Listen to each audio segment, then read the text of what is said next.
it started by the time it says 1 second. There we go. Okay. Can you hear me now? Hopefully. I had to I ran out of space, so I have to make this a part 1 and 2. Sorry about that. Anyway, where were we? We were on these ones. Sniper didn't fire. Police didn't enter for 3 hours.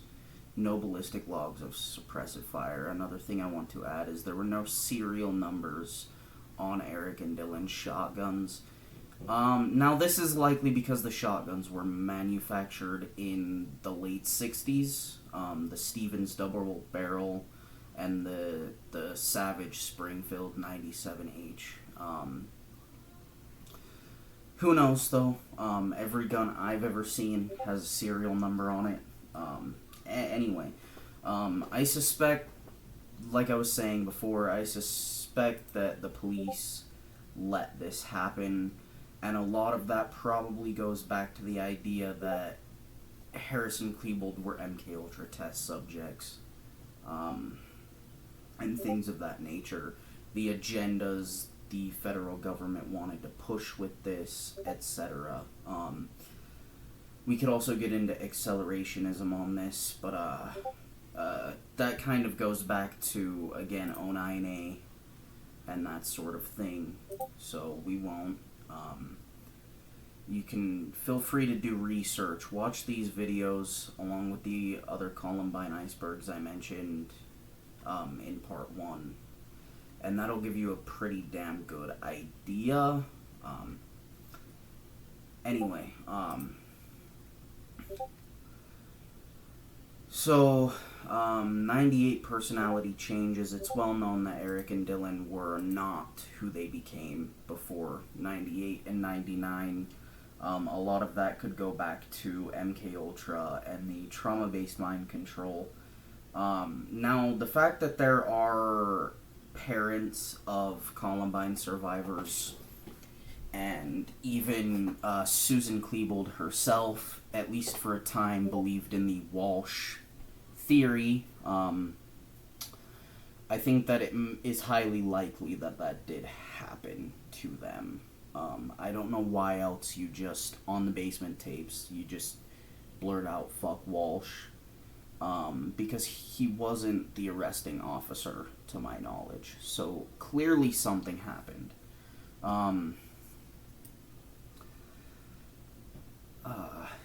There was another thing I wanted to bring up. Okay. So now that we've gotten that kind of out of the way, the researchers always... These are more iceberg entries about true crime researchers and the TCC community themselves, more than anything. Researchers always call shooters by first names. And this is unanimous. This is damn near across the board, which is why I've been calling them by their last names for this entire investigation. Because I don't want to participate. It's always Eric and Dylan, Eric and Dylan, Dylan and Eric, Dylan and Eric, Eric and Dylan. It's never Harrison Klebold. Now, I don't know exactly what the mentality is behind that. When it comes to the TCC community, specifically, in case you don't know what the TCC community is, it's basically a bunch of teenage boys and girls that idolize these two mass shooters, and mass shooters more generally.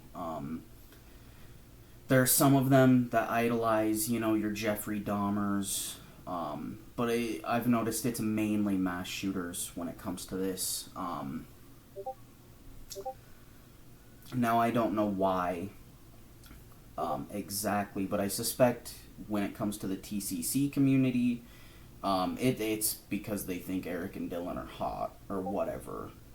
They idolize them, they want to call them by their first names. It's just, they think they're quirky, cute young men.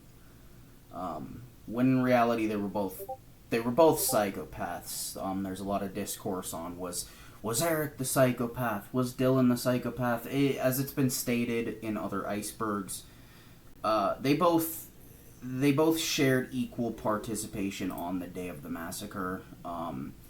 In fact, Dylan Klebold seemed to be the one having the most fun during the massacre.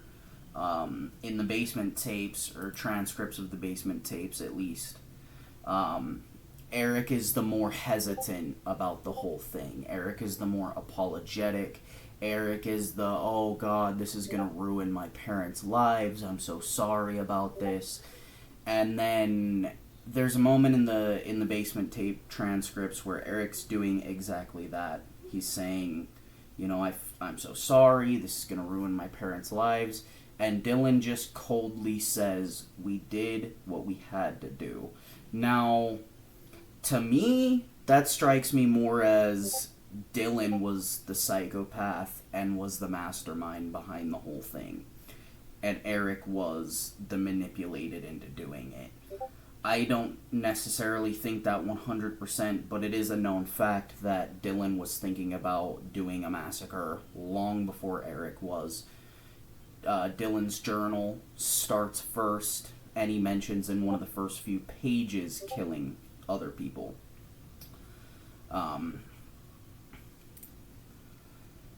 But they both shared equal participation on the day.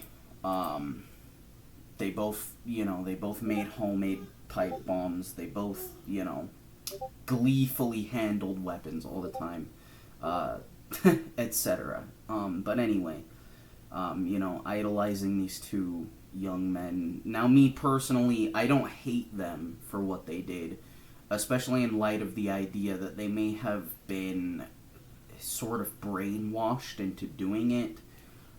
It's a known fact that almost every single mass shooter in American history has been on antidepressants of some kind.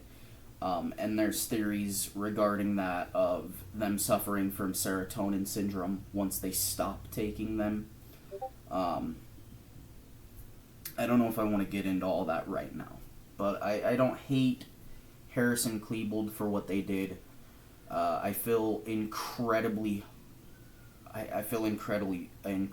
bad for them, for whatever it was that they were going through that made them do what they did. I weep for those two teenage boys, especially as a Christian myself. I think that they robbed not only, they robbed 13 people of their physical lives. They robbed themselves of a chance of righteousness. They robbed themselves of eternal life, a life with Jesus Christ, etc. They screwed themselves over for whatever reason, whether they were MKUltra test subjects, you can get into speculation with that, but I hurt for them as much as I hurt for the victims, and I think everyone should, whether it was even if it was just a simple reason, like they were just misguided young men who hated the world and wanted to hurt people. Even then, it's been over 30 years, I think. No, it's been over 20. It's been almost 30 years. And there's been time to hate them for what they did. There's no amount of punishment that you can do to Harrison Klebold that isn't already being done to them in hell. for lack of better words, you can't amount to that torment. So it's kind of pointless too. You can certainly be pissed off about what they did. I do find it really interesting. Now, I don't think that they were Satanists. There is mass shooters that have mentioned Satan, demons, feeling like they were possessed by demons in their journals, in their manifestos, etc. Harrison Klebold never mentioned anything like that. They're not drawing pentagrams all the time, etc., etc. I don't think they were Satanists. I don't think they themselves were necessarily accelerationists. If they were manipulated into doing it by the members of the Trenchcoat Mafia, then it seems to be more of a Solomon Henderson, Samantha Rupnow type situation where they were manipulated into doing what they did by accelerationists. They were not unwilling, but unwitting, not patsies, because they did kill people, but in that vein, right? They were unwitting accomplices to a group, the real group that wanted to do this massacre. Anyway, but, researchers always calling them by their first names. Trauma radiates through time. That it 100% does. My entire life, I was born early 2001. My entire life has been characterized by the pain caused to the world by September 11th, 2001. Just as an example, the first over 20 years of my life, we were at war in the Middle East. We were fighting a phony war in the Middle East, several phony wars in the Middle East because of 9/11. Recession in 2008, going right back into another recession as we reach 2020. My entire life has been characterized by the pain caused to the world by September 11th, for example. And not to say that I constantly think about that stuff or that I have personally been affected by that tragedy more than others or anything like that. That's not what I'm saying. But that's just the point I'm trying to illustrate is, they talk about not releasing the basement tapes because it'll inspire other mass attacks like this. But that rings hollow in the fact that 17 or 18 other mass shootings have already been caused just by people researching Columbine. Which is where we come to this one. Real psyop on investigators. Now, I wasn't able to find anything specific on these two entries, but I think the idea that whoever made this iceberg is trying to get across is that it seems to be the case that that learning about Columbine in particular and getting obsessed with Columbine in particular is kind of... It leads already mentally disturbed people into committing similar violent acts for whatever reason that may be. And I think this iceberg entry is referring to these two iceberg entries are referring to the idea that may be on purpose. No matter what you believe, we all know that there is corruption in the world, that, not to quote the Bible, but that our struggle is not against people, but against principalities, against spiritual wickedness in high places. For whatever reason, there is so much information about Columbine in particular, not only because the killers so meticulously documented every aspect of their own lives leading up to the massacre, but because it is engineered to be that way. It is, there's somebody out there is having a real good laugh at the fact that mentally ill people research this tragedy and become obsessed with it to the point of replicating it. And some of them have surpassed Harrison Klebold's, I don't know what word. I'm sure the people of that nature would call them achievements. I don't, because killing 13 innocent people is not an achievement. If you want to be edgy like that, if you really want to hurt people, I guess go after people more deserving of it. Replicate McVeigh instead of Harrison Klebold. I don't know.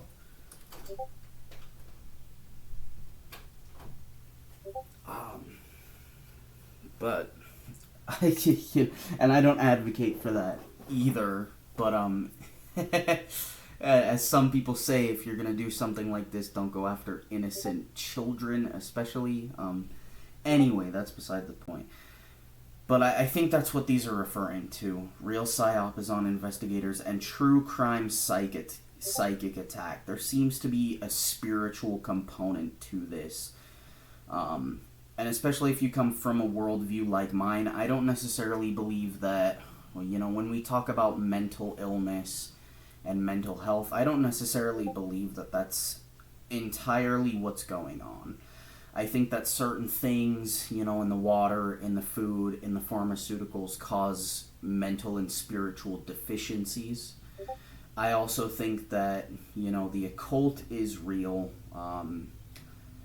Magic is real, that type of thing, and people are being essentially programmed into committing violence by researching this tragedy. And obviously not all people. This is the guy that made this iceberg, for example, hasn't done anything like that. I don't plan on ever doing anything like this, as obsessed with this topic as I tend to be at times. But there's some sort of spiritual component about this. Why that is, I'm not entirely sure, but the evidence is there. Just Google what's known as the Columbine effect. Researching this tragedy has caused others exactly like it to happen.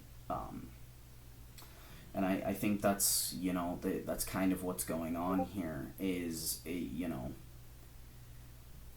somebody wants this to happen. Be it, these kinds of accelerationists, be it a federal agency, secret societies, Rothschild, Illuminati type people. Somebody out there wants this to cause this to happen.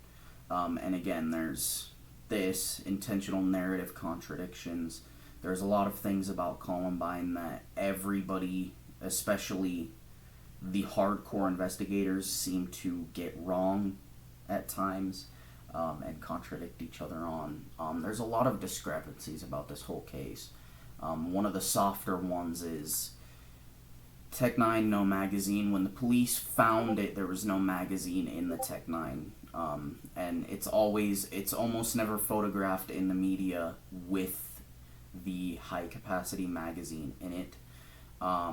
When they, there's a picture of it, in the Harrison Klebold, suicide photos, there's a Glock magazine on the ground next to them, even though neither of the weapons they used would have taken a Glock magazine. There's always weird things. Jeffco reported them using, one of them using 45 ACP and not 9mm. There's always weird discrepancies about this case. And I think that's part of whatever PSYOP is being referred to here. I think there are intentional trappings with the Columbine Massacre case designed for the specific purpose of roping mentally disturbed people in and making them this obsessed with it to the point where they will, they'll replicate it.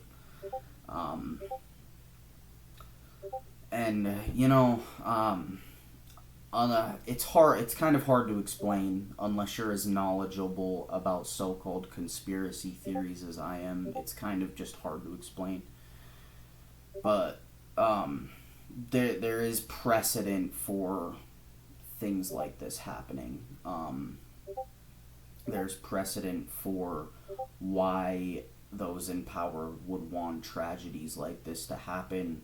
I'm not going to go on any Alex Jones tier, bullshit. Like, I'm not gonna, there's this, on this iceberg, there's, these entries, where are they?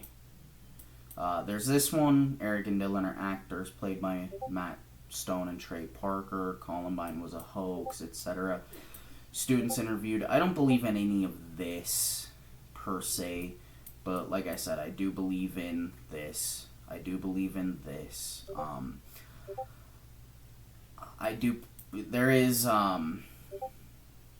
there's predictive programming in regard to the massacre. There's a lot of weird discrepancies. There's a lot of weird things like the splatterpunks showing up before anyone else could have possibly known it was going to happen. The idea that, you know, the Trenchcoat Mafia and other of Harrison Klebold's friends knew it was going to happen. There's a lot of weird things about this case. And these are, you know, just a few. The 13 Tears drawing, for example. Klebold drawing 5 coffins in his journal and then ending up killing exactly 5 people during the massacre. There's a lot of weird stuff about this case. And I think a lot of that is purposeful. You'd have to do a lot of research. If you come from a perspective of not knowing about any of this kind of stuff, you'd have to do a lot of research to kind of get an idea of why similar to mine. And perhaps I can do a further video on that kind of topic later down the line. But yeah, the main things I wanted to really talk about are just these kind of I've never seen like this stuff. I've never seen some of these entries in any other of the icebergs. And so I just kind of wanted to go about breaking them down a little bit, at least from my perspective. Now, a lot of this is just my opinion based on small snippets of facts that I've been able to find.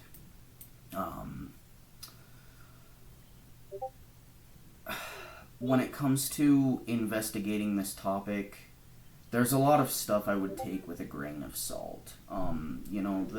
Even though they've been debunked, the theories about, they did it because they were secretly gay or whatever, a lot of that stuff still goes around. I would take it with a grain of salt. If there were 8 shooters at the massacre, we'd be able to ascertain that because there'd be a much higher death count, etc. Even though there is some evidence that there were more than just Harrison Klebold there during the massacre. But yeah. Anyway, I had to make this a 2-part video because my computer ran out of space while I was filming.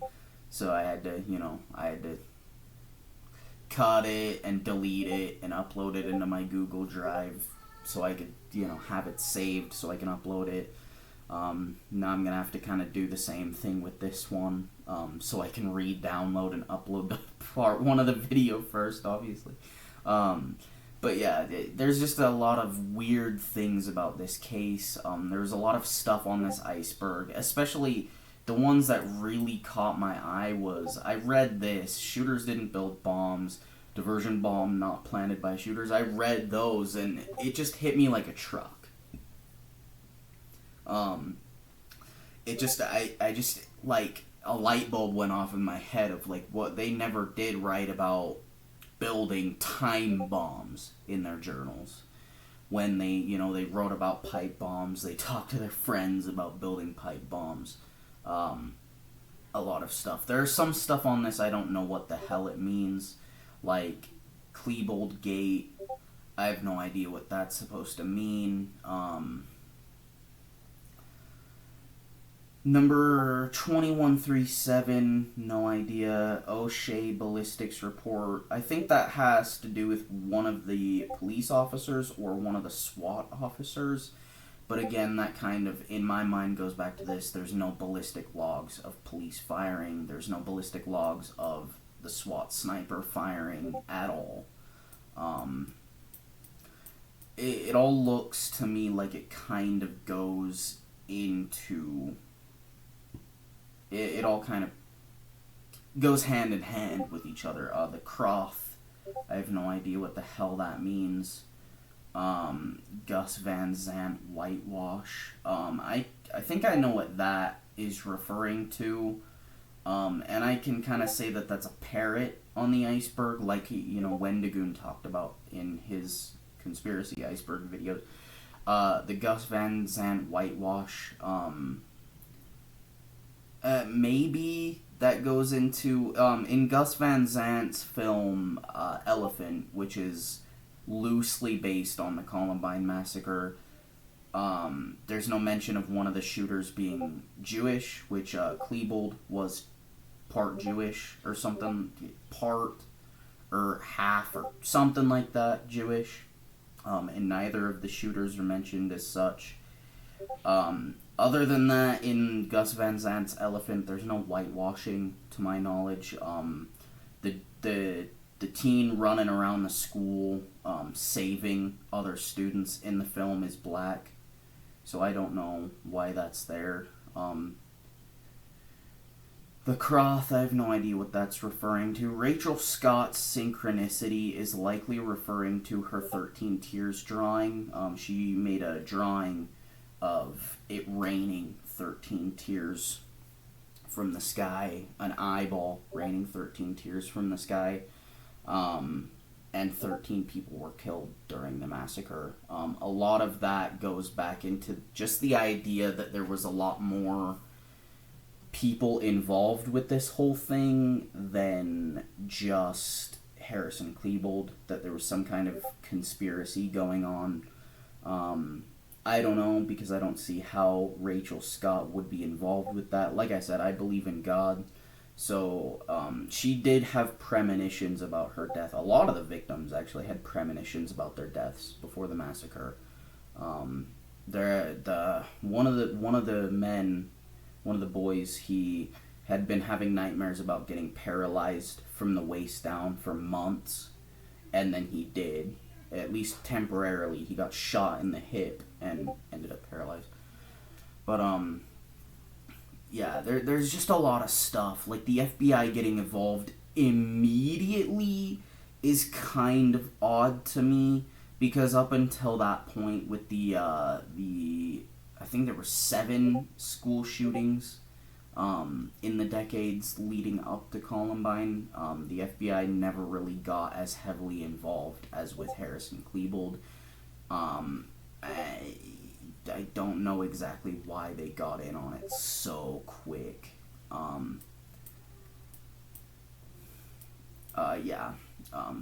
Like I said, there's some entries that I don't really understand what the hell it means. Pearl High School incident, I don't know what that's referring to. American Gladio, now I don't have the time to get into what Operation Gladio is. Essentially, Operation Gladio devolved into the British government running false flag terrorism on their own citizens. Now, if you don't know what a false flag operation is, you're just gonna have to Google it. It essentially is, government blow up thing here and then blame it on someone else to gain public support for XYZ, right? Like, the main conspiracy theory, or one of the largest ones in human history, is that 9/11 was a false flag operation, which I'm not going to get into the evidence. I'm not going to get into undeniable proof. YouTube's going to ban my account if I do any of that. Just research Operation Northwoods, 1960s. SWAT killed Rohrbough. It could be, that could be the case, that the SWAT sniper shot him. And that's why they erased the police ballistics logs. Who knows? JonBenet Ramsey.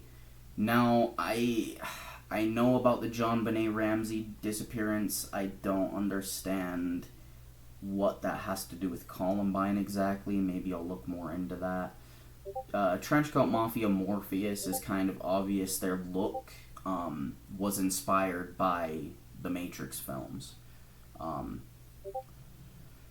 Most of these are kind of on every other iceberg I've seen. But some of them aren't, like the Klebold White Tablets one, Sniper didn't fire, no ballistics log. It's things like that that really caught my eye and inspired me to do these videos. Leave some comments. Let me know what you guys think about some of these entries. Maybe I'm just going off on some schizo shit, but these are really interesting to me, and I really do think that these last two entries especially have some weight to them. Like I said, just Google the Columbine effect. There's some sort of spiritual component that causes certain kinds of people to learn about this, and just they want to do it. They want to replicate it themselves. And it is almost always, like, if you look into, like, Sung Hui Cho from Virginia Tech, Adam Lanza wrote a huge, like, bulletin board on his computer of everything about every previous mass shooter. Like, they're always obsessed, in particular, with Columbine. It is very odd, and I think to some extent it's engineered. But yeah, that's all I've got for today. I think that's all I have time to talk about. This is already a 2-part video. I don't want to have to make it 3, so I'm gonna skedaddle on you guys. If you watched, thank you for watching. Like, comment, subscribe. Sorry, I'm gonna be doing more stuff like this. There's actually one that kind of has to do with this type of stuff that I want to make. It's another iceberg video. But I need to do more research because there's some there's some entries on that particular iceberg I really am failing to find anything about yet. So, yeah, you'll see it when it comes. But I think that one's going to be really interesting, especially for people who have experience with what it's going to be about. I won't give any spoilers now. But anyway, yeah, thank you for watching.